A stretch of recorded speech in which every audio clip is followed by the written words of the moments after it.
Mm-hmm. Okay. Good morning, everyone, and apologies for the slight delay in getting on. Would you believe it that a webinar based on technology versus human the technology wasn't working? So apologies for that, everyone, but welcome to this webinar. And a special welcome to Katrina, who is our presenter and our partner for this session. My name is Natasha Canning. I'm going to be butting in a little bit throughout the session to ask those questions that you might have, and also to post the poll results and feed those back to Katrina while she's online. So for those of you who don't know Katrina Collier and they don't know Searchologist, she shows companies how to solve the problem of candidate engagement, how to evoke that response, engage with people, and stopping that candidate ghosting, which is a new phenomenon. Or is it a new phenomenon? She's also the author of The Robot-Proof Recruiter, which I still need to get my hands on as well. I know, exactly, I know. So the title of today's webinar is Robot versus Recruiter, or Tech versus Human, do we need to panic yet? So I'm looking forward to hearing more about it. Katrina is, for those of you who don't know Katrina, she likes a little bit of interaction, she likes a few polls, and she likes to be asked those challenging questions. So do feel free throughout the session to ask those. On the questions, just on the right-hand side, you can post those throughout, and do feel free to do so, and I'll butt in as and where I can. So I'm going to hand it over to Katrina now. So off you go, Katrina, and let me know when you're post that first poll. Do we have a first poll, don't we? Exactly. Yeah. You might. Yeah. Perfect. So it's now on the right-hand side. Yeah. Perfect. I of course can't see any of that, so I'm flying blind. So hilariously, yes, we had huge tech fails. I think there was some human fail going on as well.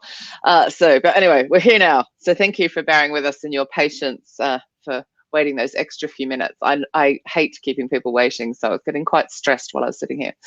So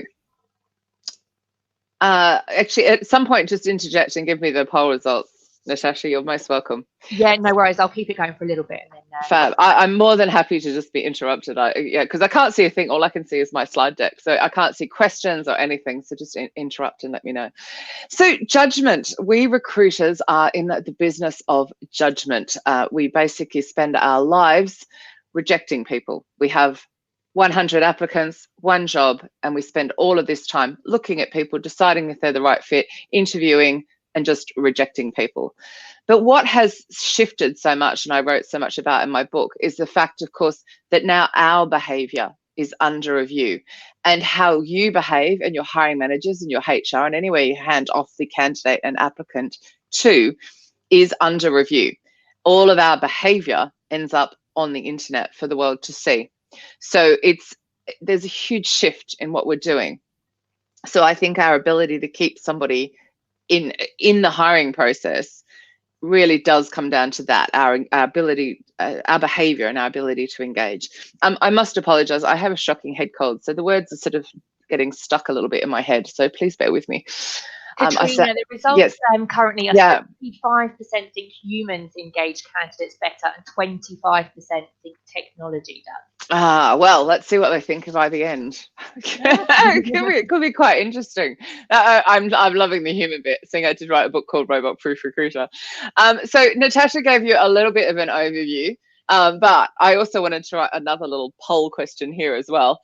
So I am a recruiter of old. I've been in the industry since 2003. I've worked agency side, I've worked in-house, and I have a question for you. This slide here where you can see me on stage with the 80%, what is the answer to that question as to what the 80% refers to? While I give you a bit more information. So since 2012, I've actually been training recruiters and sources all around the world to use social recruiting. And I've been honored to travel to 4 of the 5 continents that you can speak on. I've got 1 to go. Actually, what am I talking about? Sorry, that would be, I've got 1 to go. Can't go to Antarctica, can I? To speak and to train about social recruiting and sourcing, but I've always focused on candidate engagement because I think that's the problem. I don't think finding people is difficult. Of course, I was asked to write the Robot-Proof Recruiter, which is just mind-blowing. I can't believe Kogan Page actually came to me and said, write it. And what's so amazing about it is it contains the voices of 74 people who back up, because I haven't haven't hands-on recruited for a while, so I got opinions to back up my thinking. And also the royalties go to Hope for Justice, which aims to end modern day slavery. If you want to know if there are slaves in your current supply chain, have a look at the Slave Free Alliance. You might be a bit horrified. You could well have employees who actually are in modern day slavery. So do we have the 80% results? They're coming in currently. Okay. Yeah, it's sort of changing a little bit. Okay. I'll no problem. I'll come back to it in a sec. That's okay. And just to say, what I'm doing of late and going into 2020 is actually anytime there's a handoff from a recruiter to hiring manager or HR, I'm looking to clear that block. I think we have a lot of issue as recruiters getting everybody on the same page. So that's my plans going forward. And I've been doing quite a lot of it. And it's been quite a lot of fun. So to answer the question of the webinar, who keeps candidates engaged better? So I thought I would actually explain what I mean by candidate engagement, because most people talk about candidate experience, and I'm this one person going, but it's engagement, it's engagement. So what I don't think it is finding people. I don't think that you have any issues finding people. You can buy a LinkedIn recruiter license and you can do a 2 keyword search and mass in-maul 100 people, and finding people is not the problem. But actually getting their attention is an issue. So I send you a message, you go, who on earth is Katrina Collier? You look at me, you decide whether you're going to talk to me or not. You look at the company, you decide if you're interested or not. There's a lot of judgment going on in this initial attention phase. Then it goes into, do you look worthy of somebody's trust and time? Because at the end of the day, right now, you're giving me your time. You're trusting me to spend your time well. They're giving you their career, like they're trusting you with their future. It's such a, I mean, really what we do is quite incredible when we think about it. And I think we forget what a gift it is to deal with people's careers. It's evoking an application. So you've got my attention. I've looked at you. I decide you're worthy of my time, but will I actually apply or reply to your message? Well, that's our job as well, isn't it? That persuasion. And then, of course, it's bringing them through the interview process. So screening and interviewing, we have to keep candidates engaged. I can hear you coming on, Natasha. Sorry. No? Oh. Topic, but I can give you the results if you want. So, yeah, go on. 53% of people think that 80% refers to 80% of hiring managers never give feedback. Yep, okay. 33% think it's 80% of candidates would rather deal with a robot. And the remaining 30% is, I came across your profile on LinkedIn, reduces the responses by 80%. It sure does. So the 30% is the correct answer. So for those people, well done you. When you found someone, if you write, I came across your profile on LinkedIn, it will reduce the response rate by 80%. So just drop that. Instant improvement on your candidate engagement. I'm going to talk more about that anyway, because I actually think that getting initial attention is really challenging now because of the amount of the in-mails. There's just the overwhelm. So we've got screening interviews, so you're keeping them through the process, but even whether you reject or you offer, again, involves you keeping someone in the process. And if you don't reject well, that impacts your future candidate engagement. But of course, what it kind of includes, but you're not so in control of, is the hiring manager behavior, whether employees have a good experience at your company, offboarding, so how you let people go, or if they choose to go, and of course your alumnus and your boomerangs. All of these actually impact your ability to keep someone in the process, because we are in a transparent world where everybody can look on the internet and see how your company and your hiring managers are treating people, or your client if you're on the agency side. So this is personally how I think most recruiters should probably feel about the world of recruitment. I didn't really realize how big the recruiter's job had got until I started writing the book and doing the research. I thought it would be the bit about, I find Natasha, I get Natasha to respond, I lure her through the process, job done. And then I started realizing, whoa, hang on a minute. Never before has Natasha been able to see so much information about me and my company that will stop her from staying. And hence the rise in candidate ghosting. They just think, you know what, I can. So it's your jobs have got quite large, because if you don't keep your hiring managers and your HR and your employees sort of all in check and all happy, you can't hire, which is just huge and quite stressful. Hence, I think the lying down Bitmoji is very important. So going through each little bit as to whether I think technology or people is winning and who's doing it better. And hopefully it set some light bulbs off. Finding people, as I said, is not candidate engagement, but I wanted to touch on it.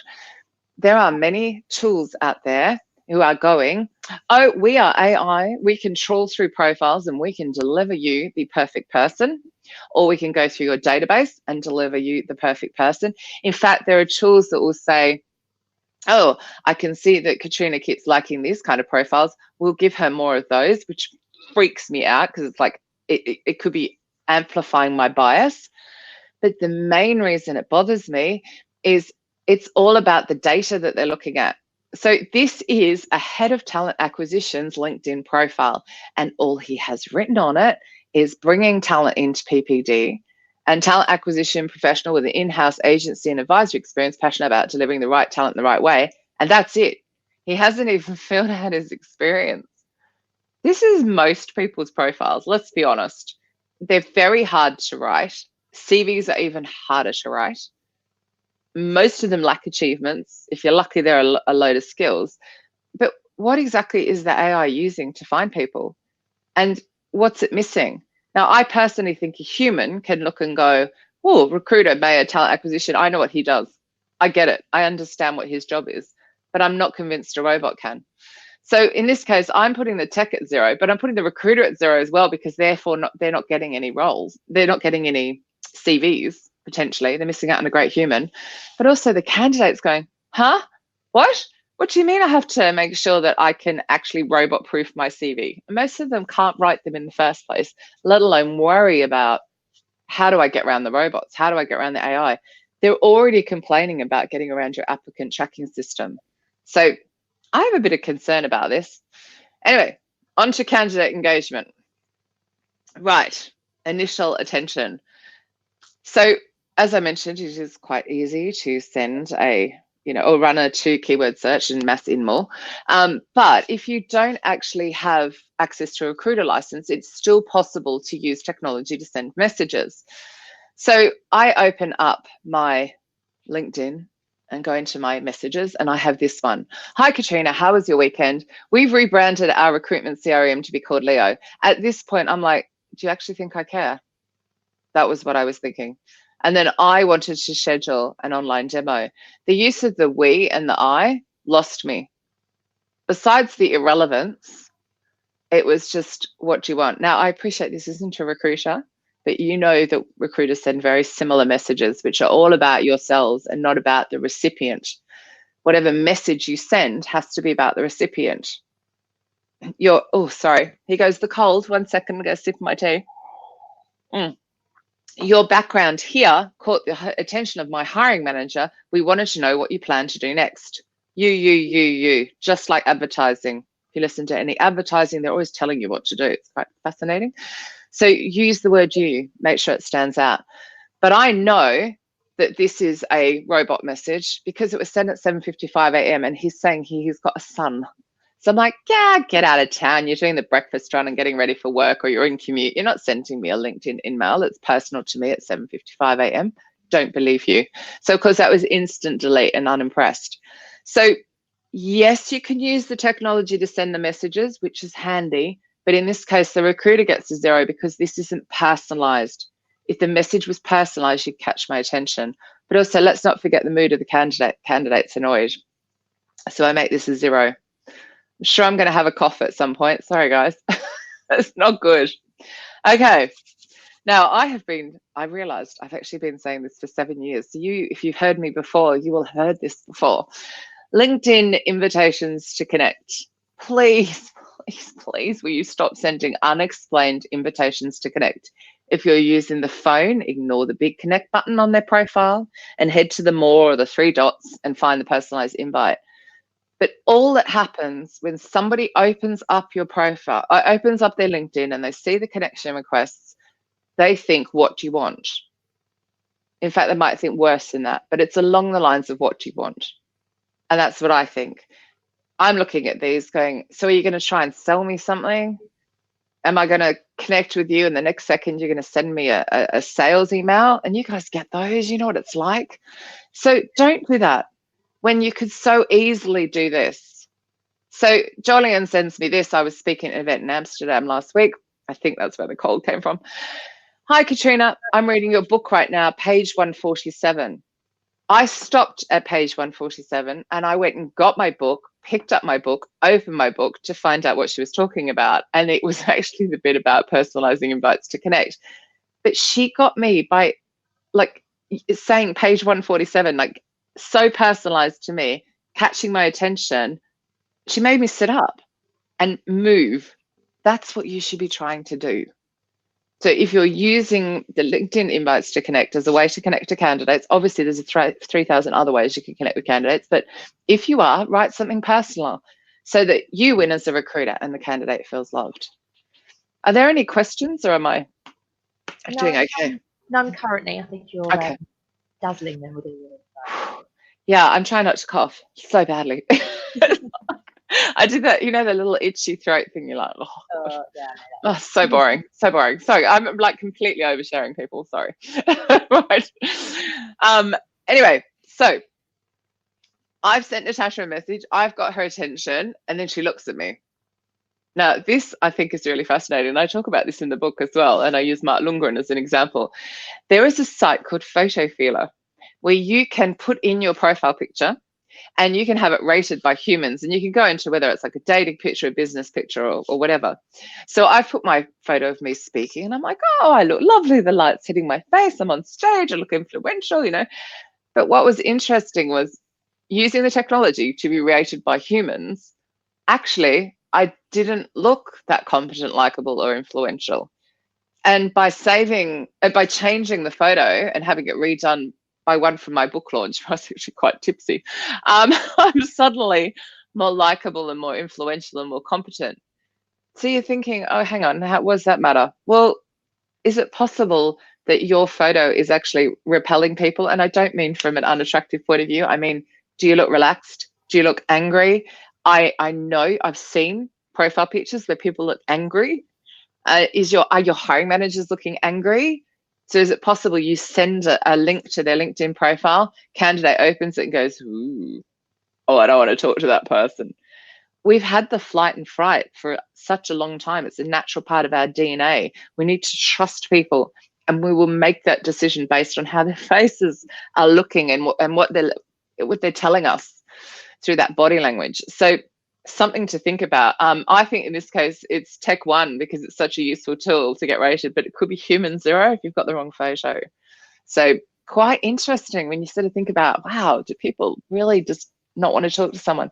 I think if you're really honest, you've probably looked at a LinkedIn profile and gone, I don't want to talk to that person based on the photo, which sounds horrible, but I'm sure you've done it. Do we have like a hands up thing? I should have. No, it's not. We don't have a hands up one. I should have done this. I would actually, Natasha, how about you? Do you prefer to go to self-checkout or to the human being when you've got your grocery shopping? Depends how big my grocery shopping is. If it's a basket, I'll go to self-checkout. If it's a trolley, I'll go to the proper service. Oh, okay. So yours is a size related thing. It's quite interesting. Every time I've asked this at events, you find that there are many people who absolutely, actually my ex-husband's one of them, will absolutely go to the human. He will not go to self-checkout because of the human interaction. And you're going, but it's your grocery shopping. Like, really? Does it matter? But actually it does. Like just for that, people want human interaction. So you're thinking, I'm a recruiter. I'm dealing with somebody's career.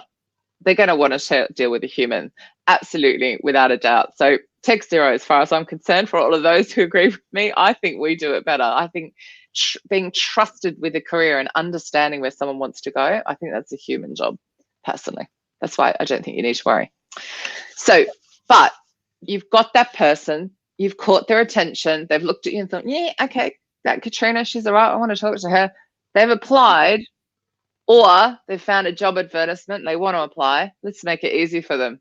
Now, this was me going to Google and typing in Recruiter Jobs London and going into that glorious blue box called Google for Jobs. If you have not played in there, please go and play in there. You can go in there and you can rule out all of the recruitment agents. You can go in and choose what sector you want to be in. You can go by salary bands. Oh my goodness, you can do so much stuff in there. It is designed to make job search easy for the job seeker, getting rid of all of the duplication of jobs and everything. It's brilliant. So I went in and I saw this job for PwC, for a recruitment resourcer. And you'll note just under the job, it says via Guardian Jobs. And I'm like, well, you know, I'm a recruiter. I don't want to apply via Guardian Jobs. I want to actually apply on the website. So I headed off to look for the job. So I'm now at PwC. So I've rolled down the page and this is clicked in to see the job. I've then rolled to the bottom to go to PricewaterhouseCoopers, where I've gone past the salary bandings and all of the review sites, because they just show them there beautifully for the world to see. I'm now on pricewaterhousecoopers.com. I then go to the careers section. I then go and look into the experience careers because I'm experienced. I then go and try and find the job, but I'm now flicked over to the UK because it's realized I'm here. It then makes me do this again. And then I don't want to apply. I want to search. So I'm like searching for the job again. Now I'm still at experience careers, I think, but I'm finding another opportunity. Then I'm at job search again. I think, how many clicks am I at this point? Like 8. Finally do the search, but the job isn't there. So I kind of click into this one. Well, I don't want to apply. No, I do. Sorry, I did want to apply, but I didn't want to use the talent network. So I skipped that because it says skip and continue. I then end up here again, and then I still had to create an account. By now, I've spent 2 whole minutes on my phone trying to find the job that I could see on Google, but I didn't want to apply via Guardian Jobs. Now, Pricewaterhouse themselves need to sort that out because they should be in the blue box. They need to sort out their search engine optimization and work with a company that will get them in the blue box. I'm not an expert on that. I can point you to people that are if you're interested. But I think this is a complete fail. This is 2019, nearly 20. Come on, guys, we don't need to be spending 12 steps to get through an application. Tech zero, recruiter zero, because they get no applications and the candidate is completely annoyed by this point, which is only fair.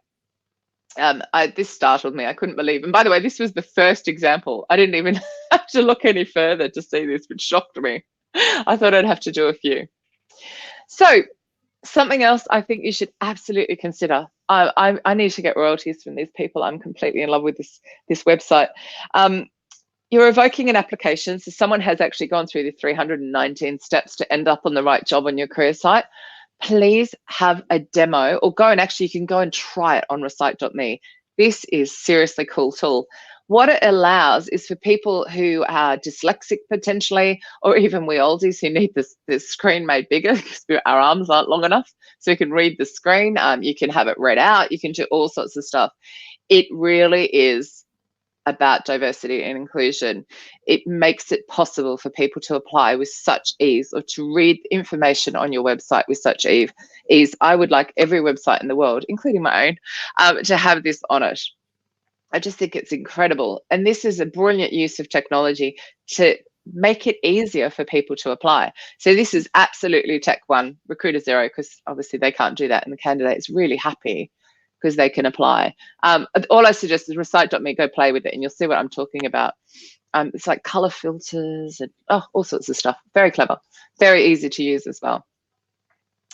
So you finally get somebody all the way through the process and they apply, and then you send them this. So this is Demi. I actually talk about her in the book as well. Pray for me. I want this job so badly. I can find thousands of tweets like this on the internet. So here she is. She's applied for this job. She's probably spent a good hour. I know there are many recruiters who think people take 5 minutes to apply for a job. I disagree. But she spent a period of time searching, applying, tailing her application, sends it in, and she gets this back. Dear Demi, thank you for applying for the role. We'll be reviewing your application. We'll be in touch should your background meet the requirements of the position. And of course, if they're not, we're going to put your CV in the bin because that's what we do with them. Thank you for your interest. Regards, the very warm, friendly, human talent acquisition team. I hate this. I think this is cold. I think it's horrible. I think it's inconsiderate. It's not thinking about the person that is on the other end of that application. If you apply for a role at a recruitment agency, I would put money on it. It will come back and say, kind regards, Katrina Collier, here's my phone number, here's my email address. If you don't hear from me, chase me up. I think that the in-house recruitment teams should do the same. All of you have a job allocated to you. It's not like the entire team is working on it. So I'm sorry, in case I am wrong, sometimes I'm wrong about that, but in general, most people have a role allocated to them. So it could at least say, kind regards, Katrina, with your phone number, because how few people actually use the phone. And actually say, do you know what? I get overwhelmed with applications. As you're aware, there are many applicants and very few roles. Please chase me up if you don't hear back from me. And in the interim, how about you go and look at this extra information, these job search tips, a little bit behind the scenes from our Instagram. Don't make people feel cold. This is cold. This is unnecessary. I know it says thank you, but you and I both know that's not what that means. If you are asking people for their cell or mobile number when they apply, go and get a tool like Convey IQ. There are others out there that will send a rich media text and will say, hi, Susan, with their name. Thanks for applying. Go and look at this information. Thanks for your interest, and an actual human name. Again, I would love the contact details there as well, but there's a text there. And it sits over your ATS and adds such a lovely feeling of warmth, so that somebody who has taken the time to apply is getting some form of acknowledgement. Other than recruiters ghosting candidates, the number one complaint I get is I don't hear anything when my application goes in, and I don't know where I'm at. I'm in limbo. And if you think about your mobile phone and how you're going to drive from A to B, and you've driven from A to B 100 times, but you still pull out your maps and you still pull out the satellite navigation because you want to know if there's any traffic in between. We had that level of clarity and certainty sitting in our pocket now. That's what applicants want. It's only fair that they want the same thing. So I think using a tool like this, tech is one in this case. I think it's better at engaging people than the recruiters are. Candidate is either going to be because they get through the next stage, or not happy when they don't get through, or really happy that they get through. But at least they get some acknowledgement that they're getting through. So screening and interviews, the next part when it does become a little bit more challenging. So there's a lot of talk about the bias that's going on, and it's very true that you do see a lot of things like this about how flawed we humans are. Plummy voices get the plum jobs in 7 words. I should really not do British accent. Apparently, this is true. Apparently, people with a better accent sound more competent, and we will just naturally be biased and pull them into the interview. However, automated hiring and algorithms can also be biased because of the fact they are created by humans, or they're using flawed data. So both sides are flawed when it comes to it. So I think it's having the awareness that is to make sure that the technology you're using is really tested, and maybe just, and do some training for yourself about your awareness. I'm not a huge expert on this, but there are more and more articles coming up about this, beware of the automated hiring. This is tech again, 0, recruiter 0. And I think the candidate is horrified that they're being biased against any way, shape or form. But of course, you may well have heard about Unilever using HireVue. In fact, there's actually a bit of a backlash in the US against HireVue at the moment because of the algorithm not being public, and they feel like it's being discriminatory. And yes, it's absolutely amazing that Unilever has saved hundreds of thousands of pounds replacing humans. But the bit that really bothered me about this was this bit of this article. So the person being interviewed, she said, video interviews were optional, and candidates were asked to allow or disallow automated decision-making being used to evaluate their video interview. They were sent information about how to prepare beforehand and could choose to speak to a talent advisor, isn't that lovely, instead if they preferred. These people are graduates. They have no real world experience to actually think they're going to be audacious enough to go, no, I want just human decision-making, thank you very much. No, they're going to cause no waves. They're going to do whatever they think is the right thing to get the role. They are not going to ask to speak to a talent advisor. This is my problem with this. I don't think they've really thought that through. I did like this. This is, of course, fake news, but a head of talent acquisition immediately created this. Unilever cares so little about talent, they've outsourced it to a poorly written algorithm. Completely fake headline. I'm just making you aware, but I thought he had a point. that is actually not great. And I think we just need to be very conscious of what we're doing going forward. Again, I think both sides fail, and the candidate's going, what do you mean? Like, terrifying. I'm happy to send through the articles if somebody wants to see them and read more. Right, so back to who's engaging better, and we're down to the really awful part of rejection or offer. We are in that business of rejection. We do have to say no to a lot of people, and if we don't start saying no better, truly, I mean, we should already be saying no better. Our reviews are going to work so much against us. People do take them seriously. They do look. If these people are in high demand, I don't mean high volume applicants. I mean, if people are in high demand and therefore can pick and choose, how we reject them is extremely important. Now, I'm old school. That's a telephone for some people who don't know what that is that she's holding. I truly believe that anybody who has had a video interview with you or interviewed on your premises deserves a telephone call. Talk to them, give them feedback. You could tell them one thing that could change their future. It could be, do you know what, the hiring manager didn't appreciate the fact his shoes weren't cleaned. At the next interview, their shoes are cleaned and they end up in a great job and onto a great career. Some of us have had to be told tough things over the years and have ended up in a better place for it. We should do this. It's just no brainer. And of course, you're never going to give an offer without being on a phone call. Back in the day, one would ring somebody's phone and the person on the other end of the phone would answer that phone, and that was giving the person ringing the permission to speak. Unfortunately, somewhere along the way, we've decided that actually we can't just ring people, because if we, that no longer matters, which is all very odd. But you know what? Send them a link to your calendar and say, I've got some feedback for you. How would you like me to give it to you? Can I call you? Can you book a time in my diary? Or, can we chat right now? Then you can use the technology to create the connection to have the phone call. Please have the phone call, talk to people. I think this can be tech one, recruiter one, and again, candidates either unhappy or happy, depending if they're progressing through to the next stage. So, I've got another poll. Forgot about this. Rejection or offer? So, we're nearly there, by the way. I'm hoping there'll be Q&A time, seeing we started late. What percentage of new employees decide if they're leaving in week one? Is it 49%, 33%, or 84%? Startling stats that you discover while you're writing a book. I can have a sip of my tea while you're doing that. Stop my coughing.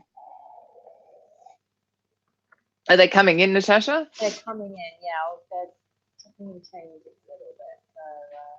I'm so impatient. I just like to go on and forget that they're all sitting there doing that. Okay.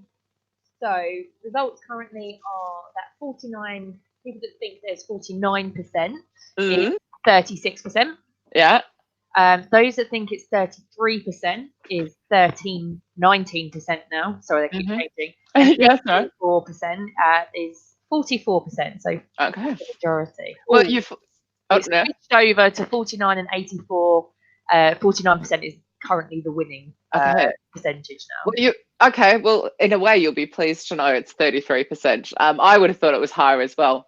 But truly, that's the percentage. And it's kind of horrifying. Like, we've worked so hard to lure someone through that entire process and get them to start. The last thing we want is to think that they're going to leave. But they truly do.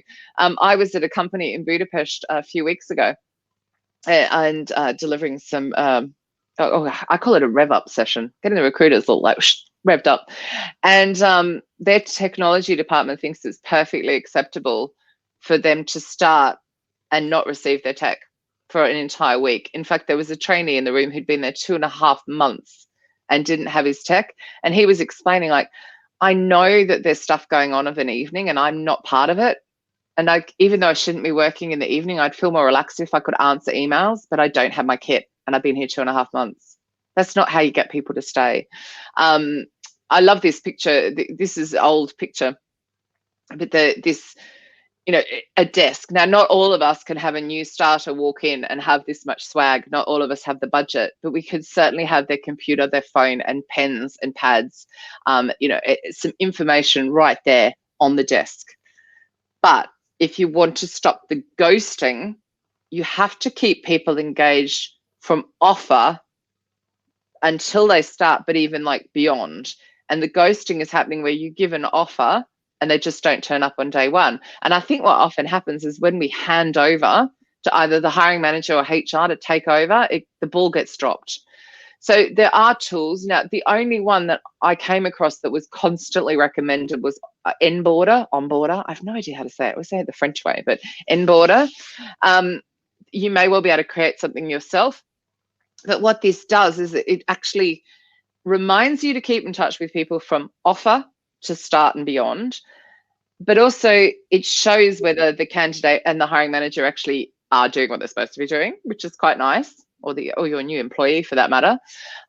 It allows you to assign buddies and do stuff like that. There's a huge chapter in the book called No More Non-Boarding, which goes into all the kinds of stuff that you can do, getting people in WhatsApp groups and all this kind of thing so that they feel like they're part of the company. There's some good stories in there from recent new starters. But I love this tool because it just gives that transparency that you want. It's that nerve-wracking thing of starting a new job and just not knowing where everything is as well. So making sure that doesn't happen. I think this is a classic case that the tech is winning, but the recruiter will also win because you will know that your hiring managers are doing what they're supposed to be doing. And of course, your new employee feels love and doesn't want to leave. They're in the 60-something% that stay. So final little piece of the puzzle that I just wanted to touch on is hiring manager behavior. Unfortunately, seeing stuff like this on the internet happens just too much. I applied online. I interviewed this company, so I applied on LinkedIn. I had a phone interview, which was pretty basic.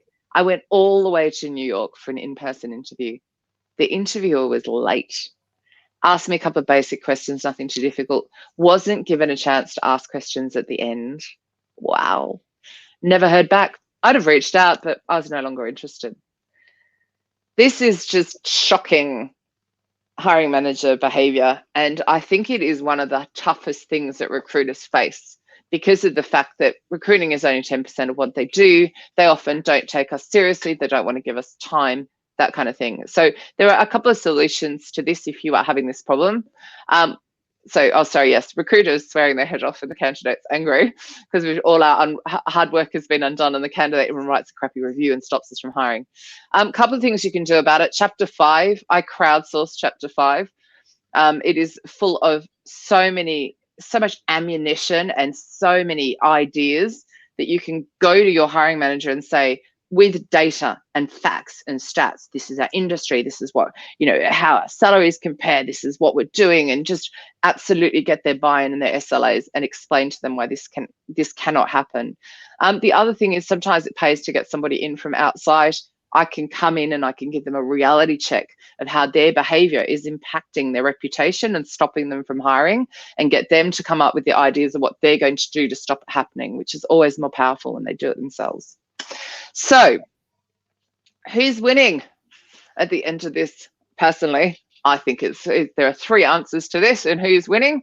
Recruiters who develop their robot-proof skills. I mean, just by coming on this webinar, you've got some more ideas that, don't worry, you're not going to be taken over by robots, but it is all about that empathy and, caring about your candidates and just remembering them, giving them that transparency and that certainty through the process.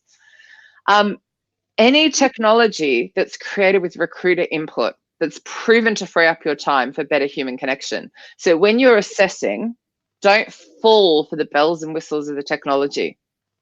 Say to them, right, what recruiters helped you with this? Because honestly, if they haven't recruited, how can they possibly create a technology that will help us? What we do is complicated. But also when you also say, show me where it's been proven to free up time. Because once you get that time back, that precious time, that finite resource, you can use it to improve candidate engagement through your recruitment process. And of course, I also think the candidates, they actually could be winning if you do this, if you put a human-centric approach. They're in control, so they will be winning. They will feel better. They'll feel more inclined to come and work for your company if they're made to feel special. So hopefully that's it, and we've got time for questions. We sure do. Thank you. Oh, thank goodness. That was the plan after starting late. I'm so sorry about that. Technology. No, that's fine. So thank you very much for talking us through some of your insights and some of your learnings from your book as well. So, no. So if I hit escape, I'll be able to hit the questions, won't I? If I stop sharing. Exactly. We've only currently got one question, so I don't know if people have just been listening in Ah, as we've gone through. But hi, Julie.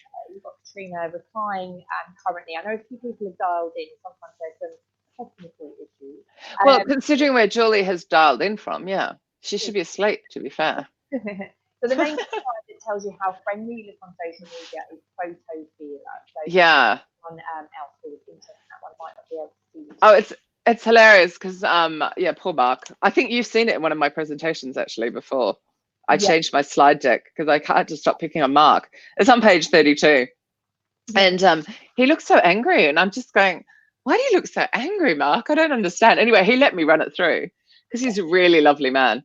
And he was just like 6% likable, and he just changed his photo to a speaking one. He became 46% likable. It's like, whoa. You know, it's quite a big deal. No, definitely.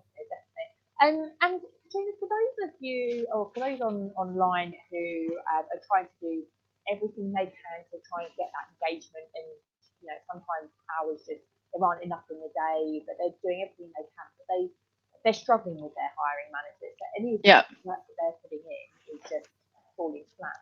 Do you have any recommendations on any polite recommendations on how to deal with troublesome hiring managers? Do you know what? I think a lot of the time they don't actually know what we do. And I think that's a lot of it. So it could be a case of, can we just sit down together and can I show you my process and give them that same certainty and clarity? Like, oh, this is how I find people. These are, how many people I'm getting in touch with, how low or high the response rate is on those. There's sort of like a whole load of, sorry, I'm flicking through my book to make sure. I mean, it really does. It's funny, when I wrote it, I felt like the entire, the crucial part was that intake. And really, chapter 5 was a really crucial part. So all of it revolves, the more information that you can get. So it's kind of going in and talking to them armed with what you need, but also asking the right questions of them as well. So rather than, well, we need an engineer. Well, what problem is the engineer going to be solving? What's the engineer going to be doing in 6 months' time?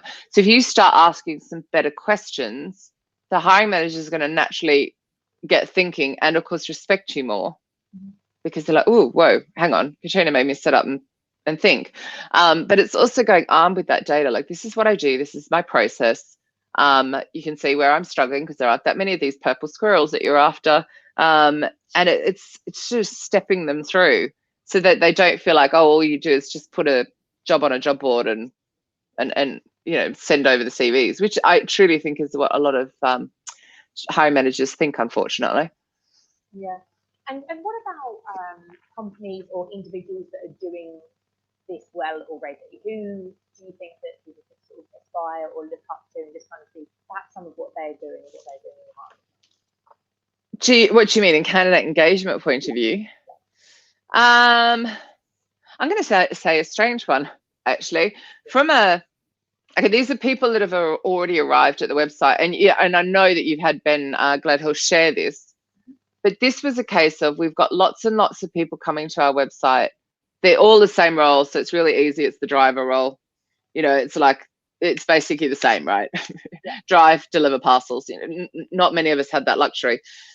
But by putting that chatbot on the careers site, you can actually go through, and I've gone through and actually start applying, and it'll go, well, can you carry a package that's over 30 kilos? And I'm like, no. And then they're like, well, I'm sorry, but this job isn't right for you, because sometimes you'll have to. And it's quite interesting as that it pops up and helps you. And as I know you've seen Ben get the results, candidates were coming to the website at 11 o'clock at night, and therefore the recruiters aren't around then, but actually in that instance, the chatbot was quite good. I also talk about, from a high volume, from the other end, again, using the technology, once you've already caught their attention and got them to your website, so that whether that's via better outreach or better written job descriptions. When Zalando had the Job Pal chatbot, which unfortunately they don't have now, long story behind that, but that was incredibly good as well, and helping people get to where they needed to go. So they could ask all of those questions like, do you provide relocation, and does it matter that I only speak X language, or, you know, and it talked about diversity, inclusion, everything. It was quite extraordinary. Yeah. So, but again, you had to get people to your website. So it's about providing the right connection, like, or providing the right tech when it's relevant, not just like, I could put one on my website. What's the point? Like, I'm not sure how many people come to it, if that makes sense. But if you've already got a high volume of traffic and it's bouncing off, and you think, well, hang on a minute, maybe I could answer some questions here, then it's worth it. Yeah, absolutely, especially for those with high volume. Well, we had a breakfast with Border just a couple of weeks ago, and they did a couple of case studies. And some of the tools and technologies they've got, a lot of their warehouse workers typically don't have email accounts. Or so, you know, having something that goes to their email is pointless, really. So, you know, yeah, absolutely. I mean, I think any of the tools that sit over and go onto the phone as well. I mean, it's like a 99% response rate on a text, compared to, it's really high for SMS in comparison to email. I think email maximum is 20 or something. So, you know, anything that does that. I mean, I'm randomly getting a new bathroom, and I applied to a website yesterday, and I've had an email and a text from them. Yeah. And you're just like, well, one of them is going to get my attention. So excellent. Katrina, we haven't got any more questions that have come through. Really? Oh, so not a very chatty bunch, but maybe I just started them with my extra nasal Australian accent going on. Maybe if I can ask just one final question sure. to round it off, is what would be your one top tip for candidates to get started, or sorry, recruiters to get started? You mean other than buying my book? Other than buying your book. We'll send a link out to. The royalties go to charity, so I cannot say it enough. You know, please buy my book. What can I say? Look, I just think, actually, you know what? The number one thing that they should do, if they've not done it recently, pick up their mobile phone and apply to their job all the way through the process, literally, and clear all of the roadblocks, because there will be. There's only been one country I've been in where everybody could actually apply for their job, and it was Helsinki. I couldn't believe it. In Finland, they all actually could do it. Most people can't. There's a block and it stops. Something like that, and then just have a really good look at your profiles and your messaging, and just make sure that you're writing for the reader, or you're writing for the recipient of the message, and it's all about them. That, you know, let's stop spamming people. Let's, you know, and also with any of that outreach, make sure it's about what they're planning to do next, not the specific role. So, you know, if you approach me about a role, I'm like, no, I'm not looking, but you might lure me in if you're like, well, what are you doing next? And it's like, ooh, what am I doing next? That's a really good question. I'd like to talk about that, because there's less pressure. There's more of a feeling that you're picking someone up in a year's time or 2 years' time, which actually may well be if you've got a good talent pool going on. So, but it's all about the person opening that message or reading that job advertisement. Okay, excellent. Well, that is all we have time for in that case, folks. So I hope you found the session insightful. A very big thank you to Katrina for coming online and sharing. Eventually. Purpose, either, I promise. It's good old technology. It was quite apt, though, wasn't it? Exactly. So thank you very much. What we're going to do post-event, we will be sharing out the recording for you guys, and we'll also send details for Katrina, and also a link to her book, which I think you can buy on Amazon. Is that right? Yes. Yeah. Or a link to that one as well. So it's also worth saying, if anybody wants multiple copies, so if you want to buy for your team, just drop me a line, because I can get them through my author account as well, which is a little bit more cost effective than just buying single copies. Amazing. We'll do that. We'll send Katrina's details and a link to the book. And if you guys have any further questions, do feel free to give us a shout. But we'll hopefully see you all soon. Thank you very much, Katrina. Thank you. Bye. Bye.